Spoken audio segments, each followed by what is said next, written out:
In detail, ये सारा मैं मेंशन कर दूंगी। एक वीडियो आएगा आपके पास, एक वीडियो में डालूंगी detailing about the course, right. Also the detail schedule of the course can be downloaded from the Telegram channel, link उसका मैंने डिस्क्रिप्शन में डाल दिया है। ऑल्सो लिंक अगर एक्सेसिबल ना लगे तो आप विनीता मलिक के नाम से फाइंड कर सकते हो, आपको मिल जाएगा। ये मेरा टेलीग्राम आईडी है जो जहाँ से आप डायरेक्टली मुझसे कम्युनिकेट कर सकते हो। ये मेरा मेल आईडी है, ईमेल। कोई हेलो हाय गुड इवनिंग ये सब मत भेजना। जो भी आपके क्वेरीज है ना रिलेटेड टू द कोर्स, सिर्फ वो आप सेंड कीजिएगा। जो भी डाउट्स हैं, जिसके भी जितने भी डाउट्स हैं, वो सब एक वीडियो लेक्चर में क्लियर हो जाएंगे।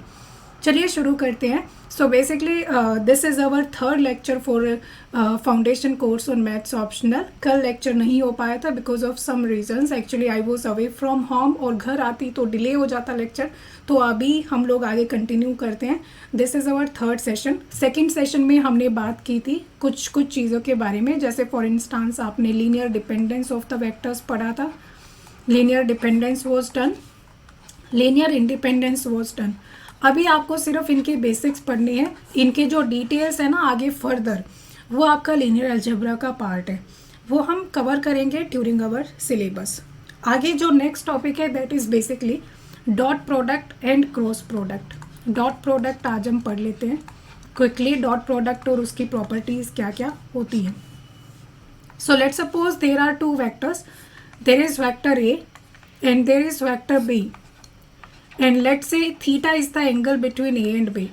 Theta is the angle between A and B. Then the dot product, इसको डॉट से डिनोट किया जाता है, dot B, A dot B. Between two vectors there are two types of products, dot product and the cross product, right? जब भी आपको दो vectors दिखे तो वो उनको अगर कंबाइन किया गया है, मल्टीप्लाई किया गया, तो उनमें नॉर्मल मल्टीप्लिकेशन नहीं होता है, उनमें डॉट प्रोडक्ट होगा या फिर उनमें क्रॉस प्रोडक्ट होगा। This is known as the cross product. इसके बारे में हम बाद में बात करेंगे, अभी हम इसको डिस्कस कर लेते हैं। This is our cross product and this is our dot product. So basically A dot B का फॉर्मूला होता है magnitude of A into magnitude of B into cosine of the angle between these two vectors. See here theta is the angle between A and B. So this is cosine of theta. You know very well this is a scalar and you know very well this is also a scalar क्योंकि magnitude एक scalar quantity होती है। cosine of theta already एक scalar होता है, कोई एक real value होगा। You know also you know that cos theta lies between -1 and 1, -1 to 1. So overall I can say that the right hand side is a scalar quantity. So keep in mind that dot product of two vectors is a scalar quantity. This is not a vector quantity. So इसका सिर्फ और सिर्फ magnitude होगा, इसकी कोई direction नहीं होगी। ये आपके पास एक रियल नंबर आएगा डॉट प्रोडक्ट, इसीलिए इसको बोला जाता है scalar product as well. That is why dot product is known as the scalar product. अब जियोमेट्रिकली इसका क्या मीनिंग होता है, ये तो हो गया फॉर्मूला। जियोमेट्रिकली इसका क्या मीनिंग होता है वो अंडरस्टैंड करते हैं। Let's suppose this is point A, this is point O and this is point A and this is vector A, right. O A is equal to A vector, O A is A vector basically, and let's say O B is equal to vector B. So what I'm going to do here, from the terminal point of B, I am going to draw a perpendicular. I'm going to draw a perpendicular. Let's say this point is L. This is perpendicular on OA. Also from the terminal point of A, मैं OB पर एक perpendicular draw करती हूँ। So OB का जो B point है उसे मैंने perpendicular draw किया वेक्टर ए पर, और ओ बी का जो ओ ए का जो टर्मिनल पॉइंट है उसे मैंने परपेंडिकुलर ड्रॉ किया वेक्टर बी पर। Now listen carefully, let's suppose the angle between A and B is theta, angle between A and B is theta. Now what is O L by O B, O L by O B, O L क्या है, O L is the adjacent side, right angle triangle. In the right angle triangle OLB, OL by OB adjacent side and divided by hypotenuse OB. तो ये किसके equal होता है? Cosine of theta. So that means what? OL is equal to OB cosine of theta. OB cosine of theta. Also, let's say this point is, let's suppose this point is M. Now this is a perpendicular. मैंने कहा था एक ये जो terminal point है उससे आपको OB पर परपेंडिकुलर ड्रॉ करना है. तो ये आपके पास 90 डिग्री एंगल है. अब ट्राइंगल कंसिडर करो OMA. In triangle OMA. Again adjacent side कौन सी है? This time OM is the adjacent side जिसके ऊपर परपेंडिकुलर हमने ड्रॉ किया है. So OM divided by hypotenuse क्या हो गया? OA, right. OA this is equal to cosine of theta. So यहाँ से हमें क्या मिला? OM is equal to OA cosine of theta. तो यहाँ से हम बोल सकते हैं ना that OL is equal to B cosine of theta and OM is equal to A cosine of theta. Now listen to me carefully. When I speak about the dot product, that is A dot B, that is equal to mod of A into mod of B into cos of theta. Now what is mod B cos theta? OB basically यहाँ पर length है ना. OB is the length. मैंने ये vector तो नहीं लिया ना क्योंकि हम तो सिर्फ एक ट्राइंगल में साइड्स कंसिडर कर रहे हैं. So OB is the length here. और लेंथ को मैं वेक्टर से थोड़ी डिनोट कर सकती हूँ. I need to take magnitude. I need to take modulus here. So OL is equal to mod B cos theta. Again here also OA is the length, right? और मैंने आपको बताया था OA is the length means magnitude of vector OA, magnitude of vector A. Clear है सबको? Now this is equal to what? Vector A. अगर आप B cos theta को एक तरफ रखो, B cos theta, तो B cos theta किसके इक्वल है? B cos theta is OL. तो this is mod of A into OL. तो यहाँ से बहुत ही इंपॉर्टेंट फॉर्मूला आपका निकल कर आता है. OL is equal to A dot B divided by mod of A. A dot B divided by mod of A. Right. If you keep it separate, vector A divided by mod of A dot vector B. Isn't it the unit vector? मैंने आपको समझाया था ये चीज़. Isn't it the unit vector A dot vector B? अब यहाँ से क्या समझ में आता? अब एक चीज़ सोचना. ये अपने पास O था, ये A था एंड ये अपने पास B था, वेक्टर B था, OB था, right. I drew A perpendicular upon vector OA and this was L. ये जो डिस्टेंस है ना OL, this distance is known as the projection. This distance is known as the projection of B on A. OL is the projection of B on A. Projection of vector B on vector A. Projection एक तरह से ना shadow की तरह होती है.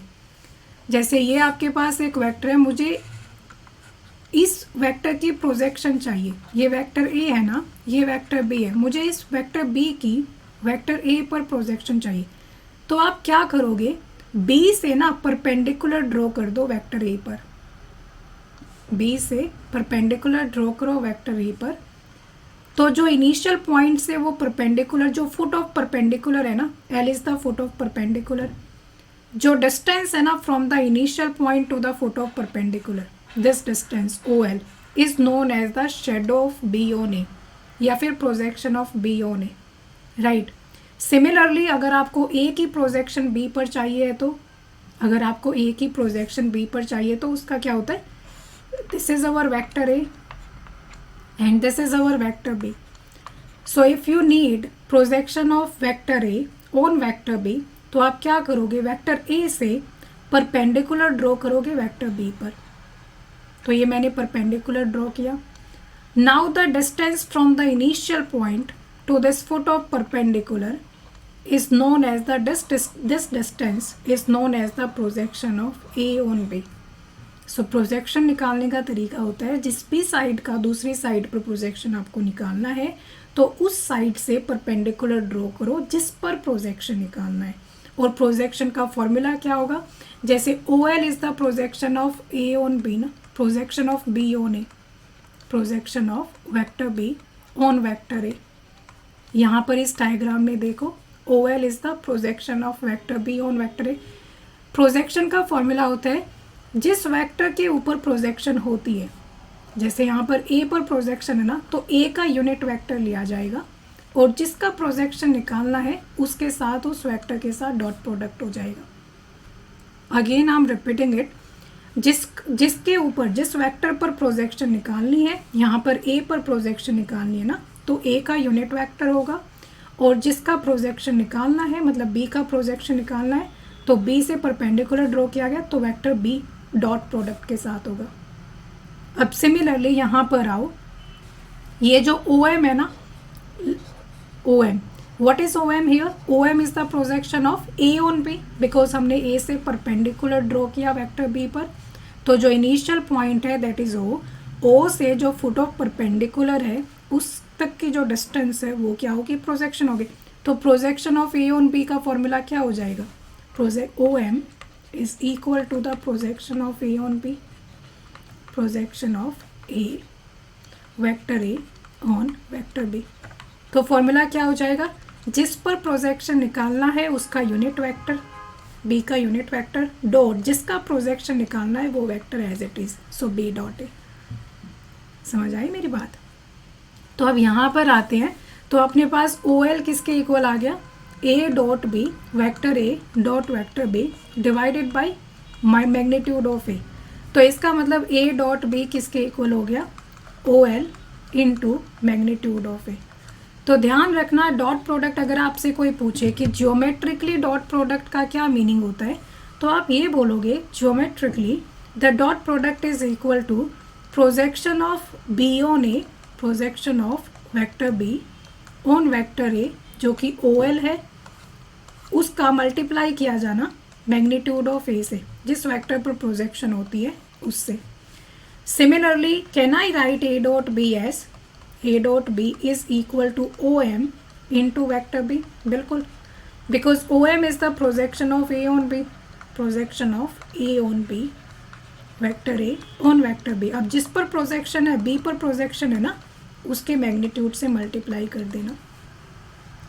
सो geometrically ये चीज़ dot product signify करता है, ठीक है। तो आपसे कोई भी पूछे कि geometrical interpretation of scalar product या डॉट प्रोडक्ट बताओ, तो आप सिंपली इस तरह से सिग्निफाई कर दोगे, राइट। तो लिख लो इसको। सो geometrically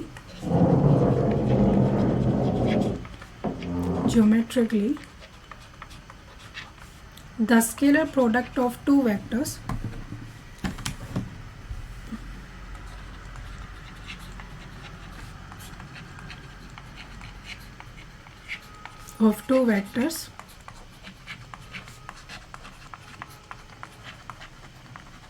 is the product of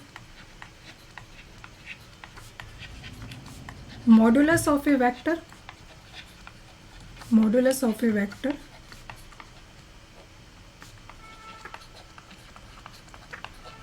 and the projection of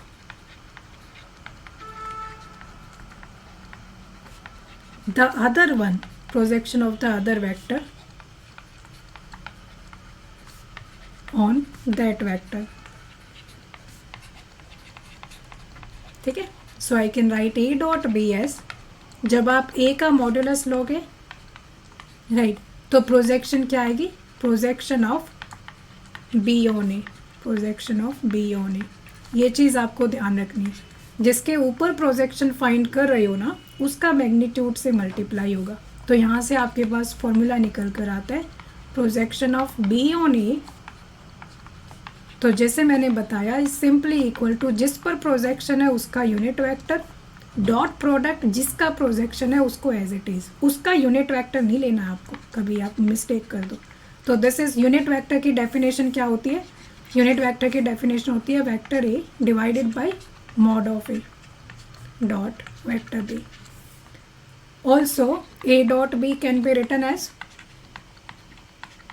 अगर मैं बी के मॉड्यूलस से मल्टीप्लाई करती हूँ तो प्रोजेक्शन किसका आएगा, projection of A on B. तो यहाँ से मेरे पास फॉर्मूला निकल कर आया projection of A on B का, इट्स सिंपली इक्वल टू जिस पर प्रोजेक्शन है उसका यूनिट वेक्टर एंड जिसका प्रोजेक्शन निकालना है वो एज इट इज वेक्टर है। तो यूनिट वेक्टर बी क्या हो जाएगा, vector B divided by mod of B and dot A as it is. Done. तो ये चीज़ है। अब इसकी प्रॉपर्टीज देख लेते हैं। देखो आपका जो यूज़ करना है ना, ये तो ज्योमेट्रिकल मीनिंग तो आपको डेफिनेटली पता होना चाहिए, बट इसकी जो प्रॉपर्टीज़ है वो आपकी यूज़ होंगी। डॉट प्रोडक्ट की जो प्रॉपर्टीज़ है तो वो हम देख लेते हैं आगे। So the properties of dot product. सबसे पहली बात, आप डॉट प्रोडक्ट निकालते कैसे हो। Let suppose A has components a1 a2 and a3। a1 is the x component, a2 is the y component and a3 is the z component. Let's say b vector has the components b1 I cap plus b2 j cap plus b3 k cap, b3 k cap. तो a dot b का formula बहुत ही direct होता है, is equal to जो x component of a है into x component of b, a1 b1 plus a2 b2 plus a3 b3। Getting my point. अब यहाँ पर a1 कोई रियल नंबर है, b1 कोई रियल नंबर है, ये सारे रियल नंबर्स हैं। और आपको पता है a1 इंटू b1 को मैं लिख सकती हूँ ना, b1 into a1 plus b2 into a2 plus b3 into a3। इसका मतलब है मैं इसको रिवर्स कर सकती हूँ, b1 i cap plus b2 j cap plus b3 k cap dot a1 i cap plus a2 j cap plus a3 k cap. तो इससे आपको क्या पता चला कि जो डॉट प्रोडक्ट है a dot b is equal to the dot product of vector b dot vector a। This is known as the commutative property. Commutative, दो वेक्टर्स अगर कम्यूट करते हैं दैट मीन्स उनका जो डॉट प्रोडक्ट है, dot product of A and B is equal to the dot product of B and A. यही चीज़ के क्रॉस प्रोडक्ट में नहीं होती है। आप देखोगे जब मैं आपको क्रॉस प्रोडक्ट पढ़ाऊंगी, क्रॉस प्रोडक्ट कम्यूटेटिव नहीं होता है, dot product is commutative. And the second is A dot B plus C, बहुत ही सिंपल प्रॉपर्टी है। A dot B plus C it's simply equal to A dot B plus A dot C.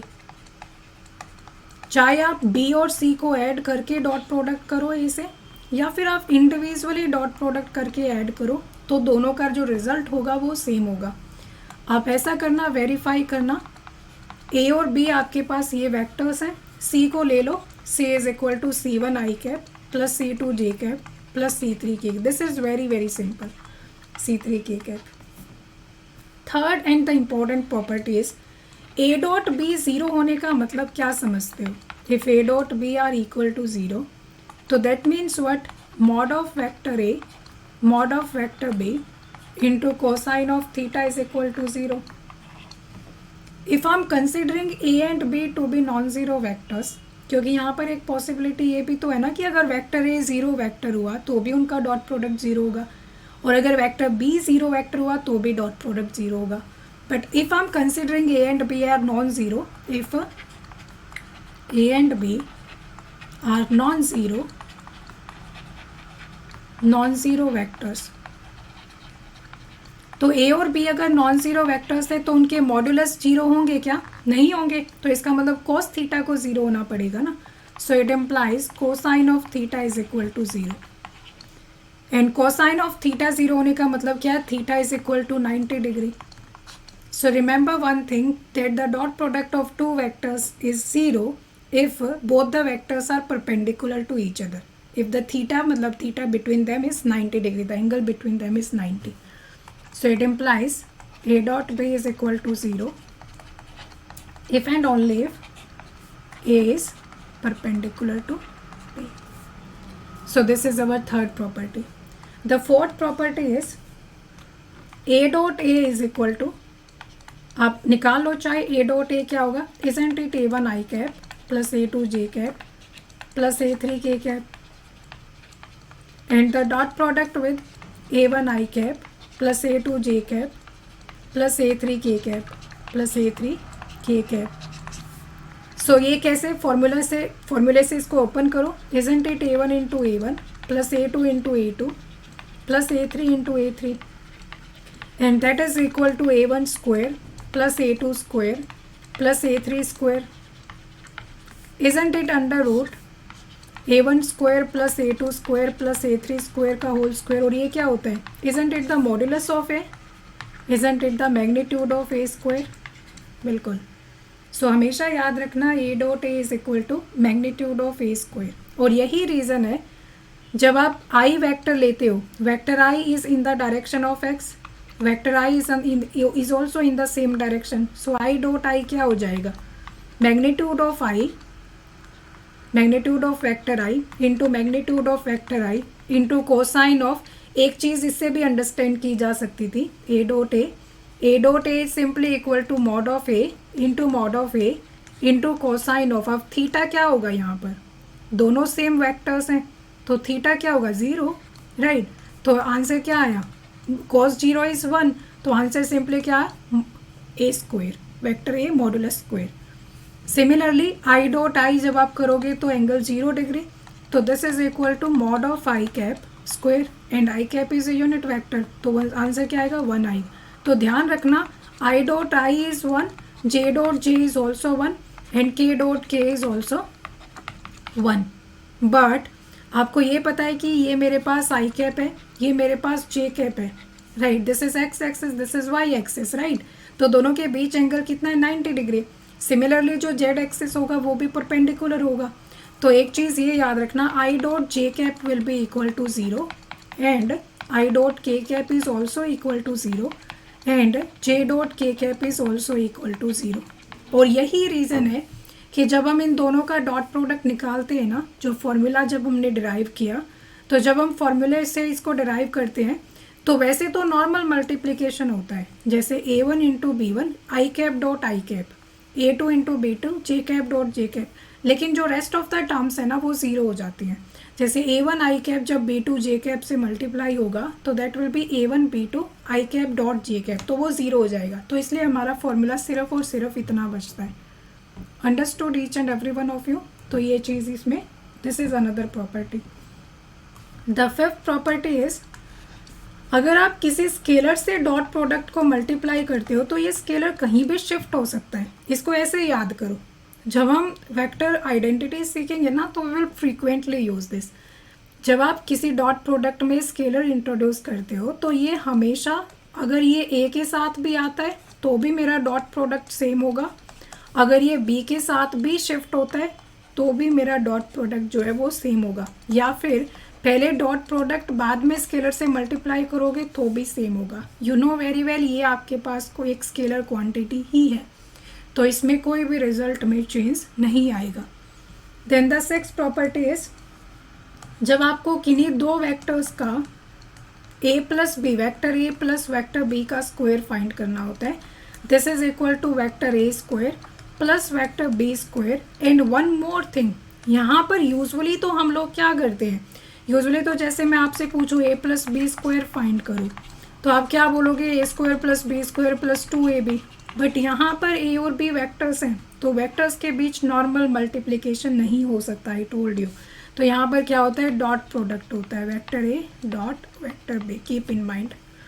Seventh property is a dot b, a plus B dot a minus b is also equal to, again in the similar manner, is equal to magnitude of A square minus magnitude of B square. कैसे आया?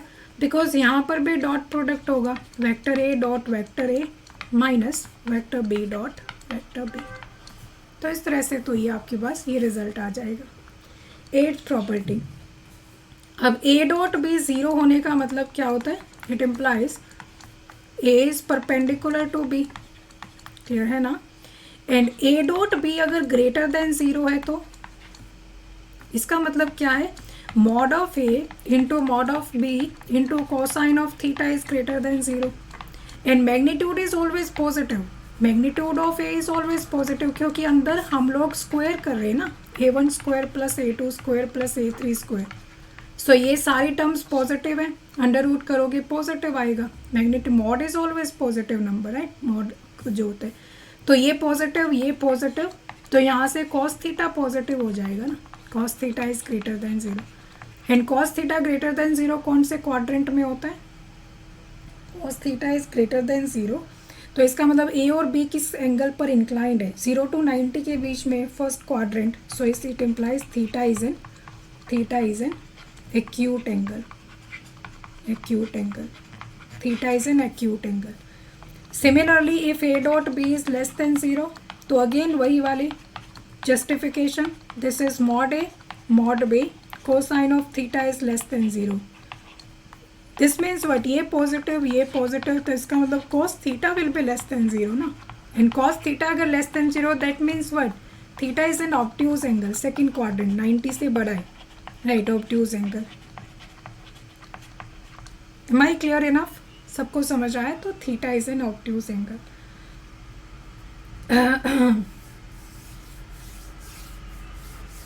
आगे next property है 9th property.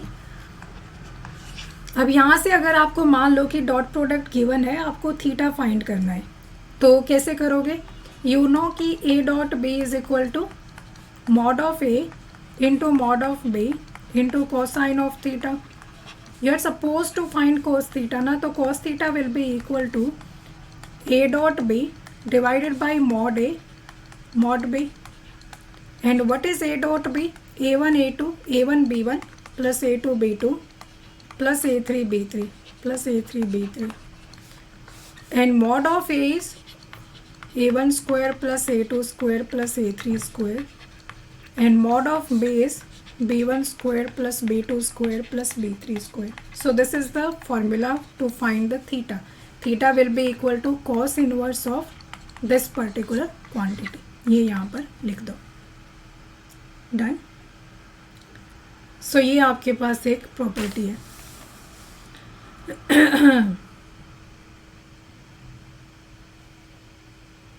Tenth property है, if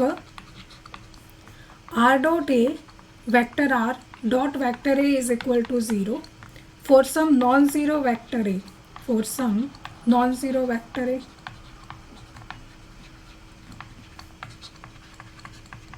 इसका मतलब क्या है? It implies cosine of theta will be 0 ना, non-zero vector a and non-zero vector r, right.